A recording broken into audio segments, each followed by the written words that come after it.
Hello everyone and welcome to Creatrix YouTube channel my dear friends. और इस video के अंदर मैं एक ऐसा टॉपिक आपसे डिस्कस करने वाला हूं which I believe is one of the most burning topic of today, जिसको कि आप लोग फेस कर रहे होगे, आप लोग फील कर रहे होगे, लेकिन उसके बारे में चर्चा कोई नहीं करना चाहता because you will feel silly talking about it.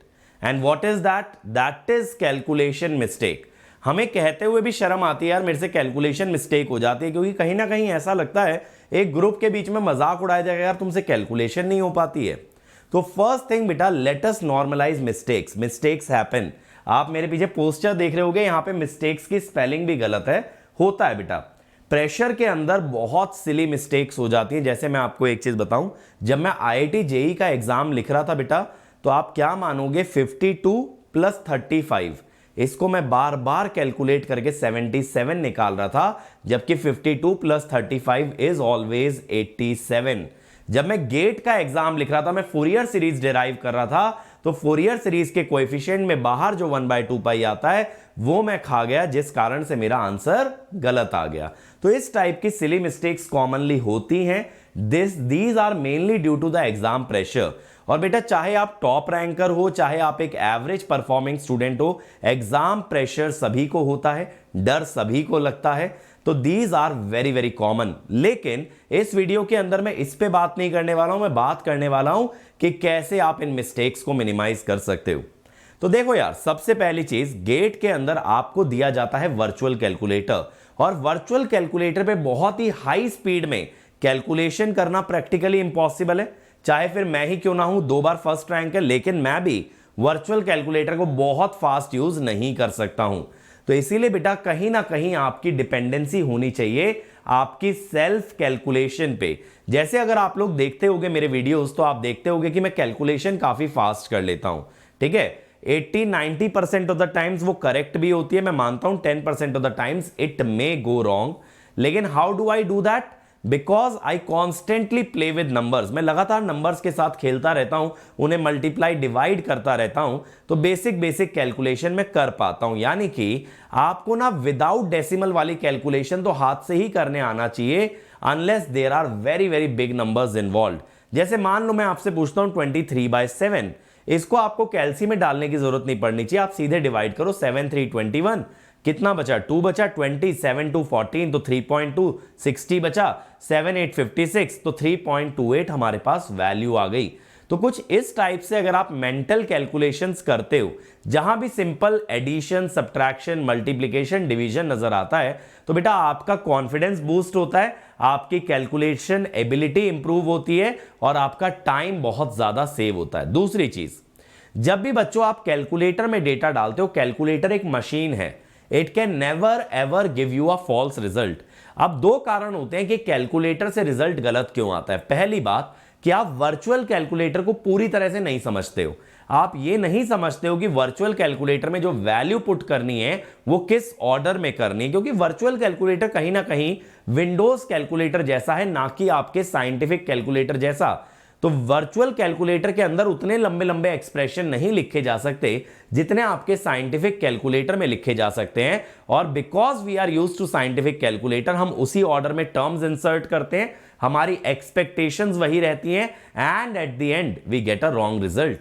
So sir, virtual calculator कैसे यूज करना है, ये कौन सिखाएगा? बेटा हम सिखाएंगे। आप अगर क्रिएट्रिक्स के आगे वर्चुअल कैलकुलेटर लिख के सर्च करो यूट्यूब पे, क्रिएट्रिक्स वर्चुअल कैलकुलेटर, तो आपको आदित्य सर का एक वीडियो मिलेगा जिसमें उन्होंने वर्चुअल कैलकुलेटर बहुत अच्छे से एक्सप्लेन किया है। और मैंने बेटा एक 5 या 6 वीडियोस की पूरी सीरीज बनाई थी जिसमें अलग अलग एप्लीकेशंस एक्सप्लेन किए थे, जैसे मेमोरी वाला पार्ट है, लॉग वाला पार्ट है, सारे फंक्शन एक्सप्लेन किए हैं, आप उसको भी देख सकते हो। उसमें मैंने कुछ क्वेश्चंस भी कराए हैं यूजिंग द वर्चुअल कैलकुलेटर, तो आपको आइडिया लगेगा कि ना सिर्फ ये फंक्शन कैसे करता है, बल्कि इसका यूज क्वेश्चंस में, एग्जाम में कैसे करने वाले हैं। तो आप पहले वो सीखो। दूसरी चीज क्या होती है बेटा, कई बार ना हड़बड़ी के अंदर हम लोग गलत डेटा इंसर्ट कर देते हैं वर्चुअल कैलकुलेटर में। जैसे किसी क्वेश्चन में 400 वोल्ट लिखा होगा, मैं 440 वोल्ट डाल दूंगा, and then I will blame the calculator कि यार कैलकुलेटर ही मेरा गलत एरर दे रहा था। मेरे साथ बेटा ऐसा हुआ है कि मैं कैलकुलेटर में गलत डेटा डालते जाता हूं, हर बार गलत आंसर आता है, और मैं सोचता हूं यार हो क्या रहा है। और फिर अचानक से एक बार सही आंसर आ जाता है। मैं सोचता हूं यार कैलकुलेटर में ही कोई ग्लिच था, जबकि ग्लिच मेरी वैल्यूज में होता है। तो आप जब क्वेश्चन अटेम्प्ट कर रहे हो ना मेरे बच्चों, तो आप लोग क्या करेंगे, जो आपका स्क्रैप पैड है, स्क्रैप पैड में आप लिखेंगे एक्सप्रेशन जो आप अप्लाई करने वाले हो, और उस एक्सप्रेशन में जो आप वैल्यू पुट करते हो वो आप सीधा डालोगे कैलकुलेटर में। लेकिन कैलकुलेटर में जितनी बार आप इक्वल टू बटन दबाओगे, इक्वल टू बटन दबाने से पहले उसकी स्क्रीन पे जो वैल्यूज डिस्प्ले हो रही हैं, जो वैल्यूज आपने पुट किए हैं, उसको आप क्वेश्चन से मैच करोगे। अगर वो डेटा क्वेश्चन से मैच होता है तो आप इक्वल टू दबाओगे। तो this will save a lot of error. फिर बेटा आप वो वैल्यू जब अपने स्क्रैप पैड में ला रहे हो तो उसको भी डबल चेक कर लेना, क्या वैल्यू आपने सही नोट की है।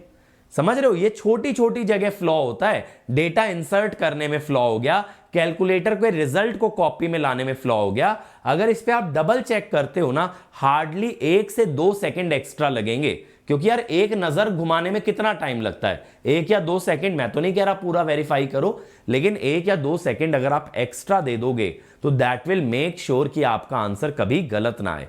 फिर आपकी गलती क्या बच सकती है, आपने कॉपी में ही फॉर्मूला गलत लिखा है, ये तो हो ही सकता है। इसीलिए बेटा हम ना क्वेश्चंस को मार्क फॉर रिव्यू करके रखते हैं। तो जब मैं रिव्यू कर रहा हूंगा ना क्वेश्चन को, तो मैं एक चीज के लिए श्योर हूं कि कैलकुलेटर ने गलत नहीं किया। अगर कहीं भी मुझे मेरा फॉर्मूला अप्लाइड गलत नजर आता है तब मैं रिकैलकुलेट करूंगा, अदरवाइज मैं अपने एक्सप्रेशन, अपने मेथड को चेक करते जाऊंगा ऑन दिस एश्योरेंस कि मैंने कैलसी में सही वैल्यूज डाली थी। इसीलिए बेटा अगर देखो आप क्वेश्चन को रिव्यू करते हो और बार बार हर स्टेप को रिकैलकुलेट करते हो ना, तो रिव्यू में अटेम्प्ट से भी ज्यादा टाइम लग सकता है। तो जो मैं आप लोगों को बोलता हूं ना टेस्ट के लास्ट 15-20 मिनट्स में रिव्यू करना है, तो वो बेटा 15-20 मिनट्स में कभी भी रिव्यू पूरा नहीं होगा, क्योंकि आप क्वेश्चन को पूरी तरह से दोबारा सॉल्व कर रहे होगे।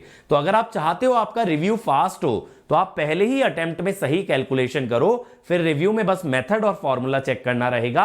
और सही कैलकुलेशन का ट्रिक क्या होता है, recheck the values in the calculator and recheck the values while noting down from calculator. एक गलती और क्या होती है बेटा, आप आंसर कुछ और निकालते हो, आप यूनिट्स चेक करना भूल जाते हो एनईटी टाइप क्वेश्चन के अंदर, या फिर आपने आंसर कोई वैल्यू निकाली और आपने ऑप्शन गलत मार्क कर दिया। इसीलिए when you are inserting the answer on to the screen, चाहे फिर वो एनईटी हो, चाहे फिर वो एमसीक्यू हो, चाहे फिर वो एमएसक्यू हो, एक बार आंसर लगाने के बाद सेव एंड नेक्स्ट करने से पहले यू विल रीचेक कि आपने सही आंसर लगाया भी है या नहीं लगाया। अगर सही आंसर लगाया तो आगे बढ़ जाइए, यू विल बी एश्योर्ड कि आपसे कोई सिली मिस्टेक नहीं हुई है।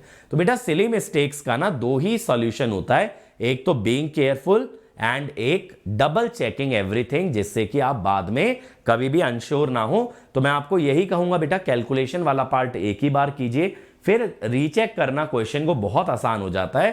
कैलकुलेटर में वैल्यू को भी डबल चेक करेंगे और कैलकुलेटर से वैल्यू निकालते हुए भी डबल चेक करेंगे। But mistakes are very very normal. देखो आप कितने भी इंटेलिजेंट बन जाओ, 100% एक्यूरेसी एग्जाम में नहीं आने वाली। तो your target should be to minimising your errors as much as possible. आप अगर गेट के अंदर ना बेटा ईमानदारी से 55 to 60 क्वेश्चन भी कर दिए with very very high accuracy, तो आई कैन टेल यू कि आप अंडर 10 आने के आपके बहुत हाई चांसेस होते हैं। तो don't run after 65 question, rather than that आप कोशिश करो मोर देन 55 क्वेश्चन करने की with high accuracy. High accuracy मेरा मतलब है जहां 2 या 3 से अधिक क्वेश्चन आपके गलत ना हो, then you can get definitely under top 100 and if possible even under top 10। तो अगर आप ये चीज को फॉलो करेंगे तो मुझे लगता है काफी इंप्रूवमेंट आना चाहिए। तो इसको फॉलो करके आप लोग टेस्ट दीजिएगा और इस वीडियो के नीचे कमेंट कीजिएगा कि आपको इससे फायदा हुआ या नहीं हुआ, आपकी एक्यूरेसी इंप्रूव हुई या नहीं हुई। और मुझे इसी तरह के और क्वेरीज भी अपने भेजिएगा कमेंट सेक्शन में, ताकि मैं आप लोगों के लिए इस तरह के सॉल्यूशंस लाता रहूं। लेकिन ध्यान रखिएगा जो भी सॉल्यूशन मैं आपको प्रोवाइड करूंगा दैट विल बी एक्शनेबल, है ना। वो ऐसा नहीं होगा कि फंडे पेलने वाली बात है, फिलॉसफिकल बात है, क्योंकि बेटा मैं इस जर्नी को ऑलरेडी 3 बार ले चुका हूं। जो गलतियां आप कर रहे हो मैं ऑलरेडी कर चुका हूं, क्योंकि गेट में मैं भी कभी 100 स्कोर नहीं किया हूं। मेरी जब 8th रैंक थी तो आई गॉट 84 मार्क्स। मेरी जब फर्स्ट रैंक आई 2014 में आई गॉट 81.6 मार्क्स। तो गलतियां मुझसे भी हुई हैं, तो I know what kind of pressure you guys are under, what kind of mistakes you are making. तो जो भी सॉल्यूशन दूंगा you can practically implement it. इसीलिए फटाफट से अपनी प्रॉब्लम्स को कमेंट सेक्शन में शेयर कर दो, ताकि मैं आपको उनके सॉल्यूशन बना के दे पाऊं। तो मिलते हैं इसी टाइप के नेक्स्ट वीडियो में। Let's crack it.